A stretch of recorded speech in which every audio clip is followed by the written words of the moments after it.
Donald Trump actually delivered stability in the world, and he did it by establishing effective deterrence. People were afraid of stepping out of line. A nearly 80-year-old Donald Trump talking about crowd sizes is not what we need in this moment. Wow, we actually had a productive and informative debate. Hello and welcome to your NEWSMAX Daily for Wednesday, October 2nd, 2024. The 276th day of the year, 90 days to go. The Jewish holiday of Rosh Hashanah begins at sundown with Israel under attack. We'll talk about that in a bit. And there are now 33 days until Election Day. Of course, a lot of folks in the country already casting ballots or will be long before Election Day.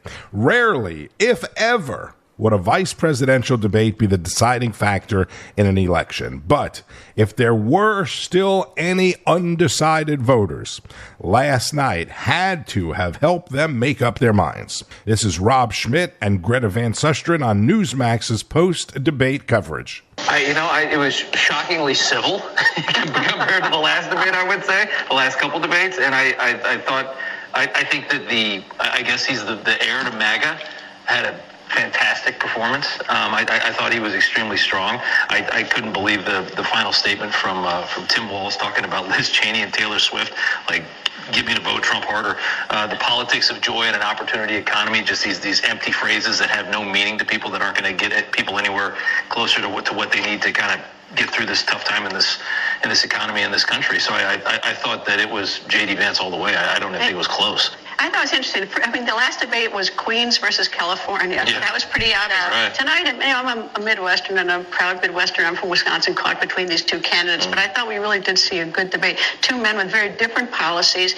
But I like sort of the way that they did reach across the aisle and have a fair discussion. But there are no surprises here at all tonight. We know their policies, and we know the 4 years of Trump, and we know the 3.5 years of Harris and Biden. So there are no surprises. I think the weakness that Harris brings to this is that she's got to defend the last 3.5 years, and the biggest part about defending is the things she promises now. Why didn't she do them? And if she's got a reason why she didn't do them, why isn't she doing them now? Because it's not even January 21st. So I think that's sort of, that's how I'd sum it up. Again, that's NEWSMAX host Greta Van Susteren and Rob Schmitt. Rob mentioned Taylor Swift, right? If you missed it, in his close, Governor Walz encouraged voters to join the team that Taylor Swift is on, the team of joy. They were both, Vance and Walz, very respectful and cordial to each other. Honestly, it was very refreshing to see. It was easy to watch. It was more informative than most debates have been,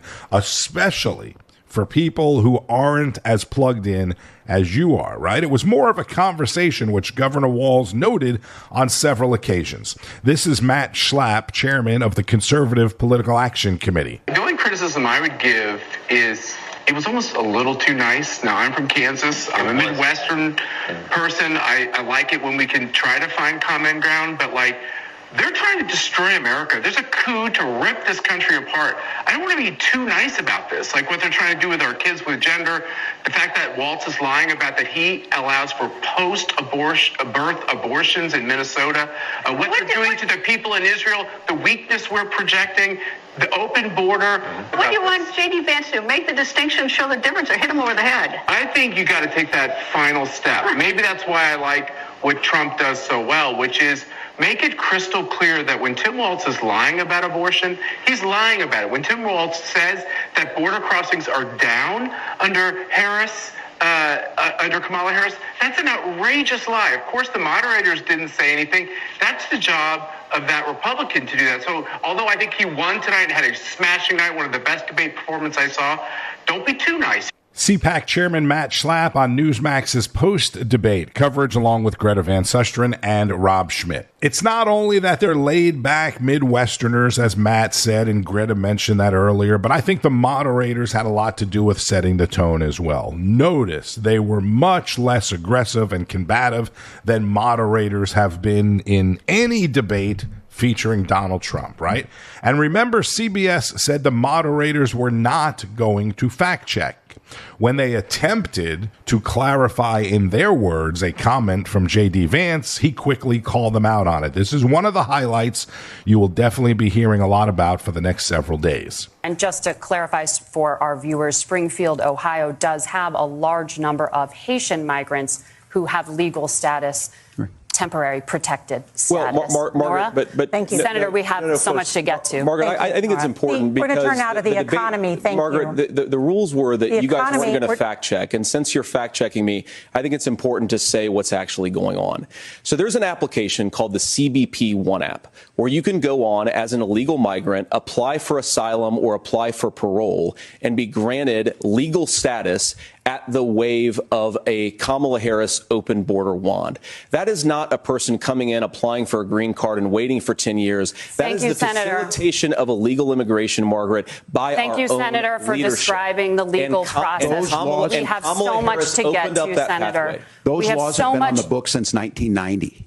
Thank you, gentlemen. The CBP One app has not been on the books since 1990. It's something that Kamala Harris created, Margaret. Gentlemen, the audience can't hear you because your mics are cut. Vance refused to be shut down. Margaret Brennan kept trying to move on. We have so much to get to. We have so much to cover. They said that every time things started to heat up a bit, see, even when it was Walz talking. And they also said the mics would not be muted. But as you heard right there, when they couldn't shut JD down, they muted the mics, both mics, because Walz was also trying to talk. Vance also had this response to the talking points that you knew were coming, right, about January 6th and saving democracy. He said that on January the 6th, the protesters ought to protest peacefully. And on January the 20th, what happened? Joe Biden became the president. Donald Trump left the White House. And now, of course, unfortunately, we have all of the negative policies that have come from the Harris-Biden administration. I believe that we actually do have a threat to democracy in this country, but unfortunately, it's not the threat to democracy that Kamala Harris and Tim Walz want to talk about. It is the threat of censorship. It's Americans casting aside lifelong friendships because of disagreements over politics. It's big technology companies silencing their fellow citizens. And it's Kamala Harris saying that rather than debate and persuade her fellow Americans, she'd like to censor people who engage in misinformation. I think that is a much bigger threat to democracy than anything that we've seen in this country in the last 4 years, in the last 40 years. Now, I'm really proud, especially given that I was raised by two lifelong blue-collar Democrats, to have the endorsement of Bobby Kennedy Jr. and Tulsi Gabbard, lifelong leaders in the Democratic coalition. And of course, they don't agree with me and Donald Trump on every issue. We don't have to agree on every issue, but we're united behind a basic American First Amendment principle that we ought to debate our differences. We ought to argue about them. We ought to try to persuade our fellow Americans. Kamala Harris is engaged in censorship at an industrial scale. She did it during COVID. She's done it over a number of other issues. And that, to me, is a much bigger threat to democracy than what Donald Trump said when he said that protesters should peacefully protest on January the 6th. Another highlight that you will be hearing a lot about today, probably forever, honestly, is Tim Walz trying to explain another, let's say, falsity. You said you were in Hong Kong during the deadly Tiananmen Square protests in the spring of 1989.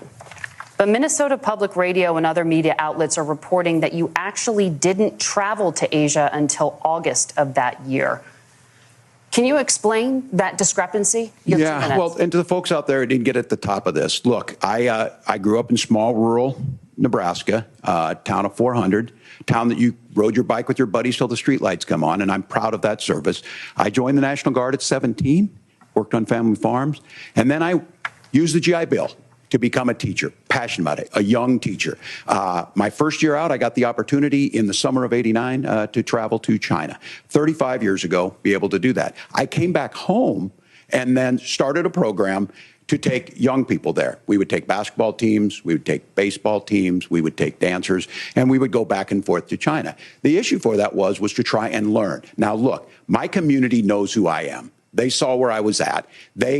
Look, I will be the first to tell you, I have poured my heart into my community. I've tried to do the best I can, but I've not been perfect. And I'm a knucklehead at times, but it's always been about that. Those same people elected me to Congress for 12 years. And in Congress, I was one of the most bipartisan people, working on things like farm bills that we got done, working on veterans benefits. And then the people of Minnesota were able to elect me to governor twice. So look, my commitment has been from the beginning to make sure that I'm there for the people, to make sure that I get this right. I will say more than anything, many times I will talk a lot. I will get caught up in the rhetoric. But being there, the impact it made, the difference it made in my life, I learned a lot about China. I hear the critiques of this. I would make the case that Donald Trump should have come on one of those trips with us. I guarantee you he wouldn't be praising Xi Jinping about COVID. And I guarantee you he wouldn't start a trade war that he ends up losing. So this is about trying to understand the world. It's about trying to do the best you can for your community. And then it's putting yourself out there and letting your folks understand what it is. My commitment, whether it be through teaching, which I was good at, or whether it was being a good soldier or was being a good member of Congress, those are the things that I think are the values that people care about. If you didn't see it, J.D. Vance was kind of looking at him during this segment like Trump was looking at Biden's meltdown, right? Like, do I even need to say anything or just let him keep going? A little slightly perplexed kind of look. The moderator follow-up on this is what led to the best part of the whole thing. Governor, just to follow up on that, the question was, can you explain the discrepancy? All I said on this was I got there that summer and misspoke on this. So I will just, that's what I've said. So I was in Hong Kong and China during the democracy protests went in. And from that, I learned a lot of what needed to be in governance. Thank you, Governor. He also made some strange, painful-looking facial expressions while he was attempting to explain that. That is definitely one of the places that Vance could have jumped in and really hammered it home, but he chose to let Walz's comments speak for themselves. This is political analyst Mark Halperin on Wake Up America this morning. Mark, take us through it. What stood out to you? Most importantly, who won the debate? You know, I feel like I'm in some sort of parallel universe for those who say it was a tie, or even some on MSNBC saying Walz won the debate. Joe Klein, a columnist who is no fan of J.D. Walz or Donald Trump, said it was almost as bad. Walz's performance was almost as bad as Joe Biden's in the presidential debate, which, of course, was a performance that ended Joe Biden's candidacy and career. So I don't think there's any doubt that however you want to score this, J.D. Vance, 3-on-1, two more moderators who just decided that they're part of the resistance. They're not no real effort to be fair. Even under those circumstances, there's just no measure by which Vance didn't easily win this. And I think it raises questions. If you're just judging on his performance last night, I think it raises questions about Walz's fitness for three jobs: vice presidential candidate, vice president, or president. The person on that stage last night, there's real questions in the minds of lots of people. Is he ready for those jobs? Because he didn't come ready for that debate. Political analyst and author Mark Halperin on Wake Up America. I mentioned the Jewish holiday season beginning tonight with Rosh Hashanah, a day after Israel was attacked by Iran. And the big question now is, what does Israel do next? How does it respond? This is Florida Congressman Jared Moskowitz, a member of the Foreign Affairs Committee on NEWSMAX with Greta Van Susteren. Obviously, what happened in Iran, what happened in Israel today, was predictable from what we were seeing from some of the talk from the Iranians. They're looking to continue to try to provoke the United States, to continue to provoke the Israelis. They want to destabilize the Middle East, which is why the United States, in conjunction with Israel, cannot allow that to happen. Israel has been very targeted in what they've been doing. Right, they've been going after Hezbollah because they're no longer going to allow the appeasement that happened before October 7th to continue. They're not going to allow Iran and its proxies to build up military capabilities right on its border with the purpose of eliminating the state of Israel and killing all Jews as well. And so Israel what they're doing two things. One, they want to degrade the forces that are on their border. And two, they want to reinstall deterrence because on October 7th, they did look like a soft target. And they're trying to remind the world that they're not a soft target. But if you're Iran, by the way, and you don't want a war with Israel, and if you don't want Israel to go after your nuclear facilities, today was not the right strategy for Iran. They made a terrible mistake. Well, Iran, I mean, they've always been sort of cowards. They've been fighting their wars through Hezbollah and Hamas and the Houthis. So they've always been cowards. This is the first time, at least since April, that they've stepped up and used their own ballistic missiles. But is it a pipe dream to think there would be ever anything so-called a ceasefire? Because a ceasefire would be with organizations, terrorist groups, and a terror nation that has said Israel must be destroyed. That is their mission. They've never backed off that mission. So the idea of, quote, a ceasefire, is that a pipe dream by the United States and by the White House?